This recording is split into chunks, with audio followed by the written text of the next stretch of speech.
Hello, my name is Ashish. I'm uploading this presentation for the Duke's Managing ML product course. Uh, this project is called Preemptive Alerting by Critical Production Issue Classification. We'll walk through the project step by step. The first one is talking about the opportunity valuation. We'll then jump into the CRISP DM business understanding. We'll talk about the solution validation plan and then look into some of the system design aspects and decisions there and briefly discuss some of the potential risks in production. Opportunity evaluation. So it's essentially trying to understand if there's a problem and if a problem really exists, is it valuable to solve using ML? So in multiple organizations, wherever software engineering teams work, we essentially see that DevOps team is responsible for the pipelines, for making sure that the services are running and there are no outages. One of the frequent challenges is to make sure that incidents are resolved as soon as they occur. But what if we can predict these incidents before they happen and give a probability-based alert? Uh, I feel like using the telemetry databases and auxiliary data, just time of the day, that sort of thing, we can develop a machine learning solution that can predict or somewhat predict uh, an incident which is about to happen. And based on that, decisions can be made to solve the issue before it hits the production. Is it an attractive opportunity? First of all, is there a problem? I feel yes. Engineering teams across software industry face this problem, and most of them are reactive when it comes to incident management rather than proactive. Can machine learning solve it? Yes, at least to some extent. This is a very similar project to, let's say, use sensor data and evaluating incidents on hardware or IoT systems. So in theory, like at least this could be done. Software team in every industry care about the proactive incident management, whether it's engineering team and even the leadership or investors. They can essentially make sure that customers get a seamless experience and their services are pretty reliable. Let's jump into the CRISP DM business understanding. The target user, as I mentioned, is DevOps engineering, the primary user at least. The use case or the problem statement would be to identify potential critical incidents before they can cause an outage in software systems. Why does it matter? Because software systems are generally interlinked, what we call microservices, and they usually have complex relationships and bottlenecks. An outage, depending on the criticality, can cost thousands or even millions of dollars based on the industry. Current state, usually engineering looks at thresholds and sets alerts when the value goes above or below a particular target. Expected impact is to reduce the number of critical incidents that happen in DevOps pipelines. We are talking about uh, the all over incidents which happen rather than team specific incidents where different microservices are connected.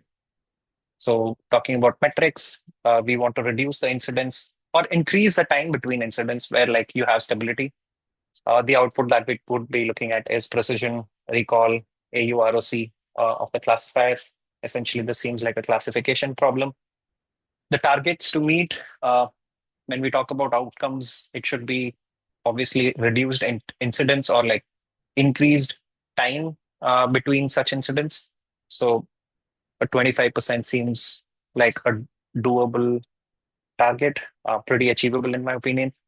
Output should be precision recall, AUROC, all in like the high positives of precision of 85%, recall of 75, AUROC of zero point 0.8 should be good. Constraints should predict in real time and generally within a period of 30 minutes to 1 hour. That's generally, I guess, like the time before an incident occurs once something goes wrong. And now let's talk about the relevant factors. So there are certain system and application factors, and there's obviously the contextual factors in which they need to be studied. Uh, all of them can be used as features, in my opinion. Resource vitals of services such as CPU load, memory usage, disk I/O. For performance, we could talk about application error rates, transaction latencies, looking at log volumes. For network, latency, packet loss, connection counts, any weirdness in either of these three is generally associated with something going wrong, right? Uh, Contextual factors also matter. Like some of them could be low, but that could also the system telemetry could be uh, showing results which are not expected, but that could easily be because the service is not being used enough. So you talk about deployments, recent code releases, or infrastructure changes, some dependencies with respect to upstream, downstream. Uh, if one of them goes down, essentially, like we know for sure, like there's going to be effect downstream. There could be temporal patterns. So time of the day, during the daytime, generally user traffic is pretty high. So that sort of thing. Let's look at the solution validation plan. For the solution validation, first, the first step is to understand the current process, talking to DevOps engineering and trying to understand how they solve this problem today and identifying various issues that play into identifying an incident. We could also use this and narrow down into data sources, after which we can jump into exploratory data analysis. For EDA, we try to find historical data. If this is not possible, we might need to sort of look into simulated sources such as a pen test, something similar. The training and validation, to keep it simple, like it should be a generic model with some explainability. So off-the-shelf models can be tried right away. The metrics that I mentioned before, analyzing those relevant metrics to give a yay or nay, to say that, okay, machine learning seems like the way to go forward, or if there is no discernible pattern, like that essentially means probably machine learning is not good enough for this. And based on this, we can take a decision on further development. The crisp DM iterations basically happen after this, which is to improve the model based on understanding of the business data, iterate over different algorithms or models, and see which of them works. Before deploying, we would have multiple models in the crisp DM process. So A/B testing the right one, looking like what the performance looks like in prod environment. After the model is chosen, we need to put it in a pipeline where it can be used for inferences continuously and can be retrained on a schedule. The machine learning system design, I would want to answer the three major considerations which the course mentions. So this seems like a cloud application. It's for cloud services and needs network connectivity and is expected to go through high volume of telemetry data. The learning can be offline because we would probably have a bunch of log or telemetry data to train the model on. Could be done in a cheaper and effective manner. Environment is usually not volatile. We don't see incidents coming in often, so it's not that critical.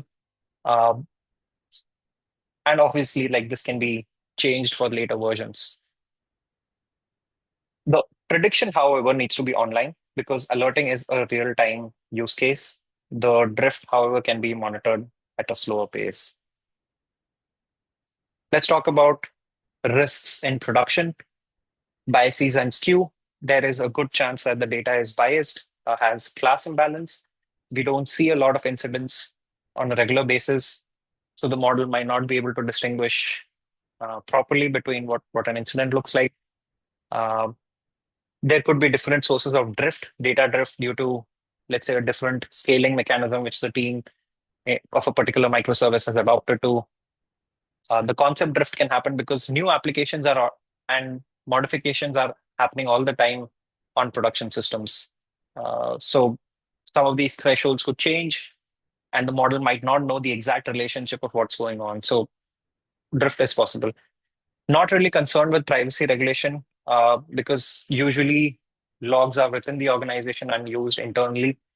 Um, but however, interpretability is a thing because I feel that in this particular use case, although there is no compliance requirement, but engineering teams might have to take important decisions based on what is causing the alert. So if they get a probabilistic alert, I guess like some type of feature importance score can tell them, yeah, this alert is caused by so and so issue, and maybe that is not relevant. So having some amount of interpretability definitely goes a long way.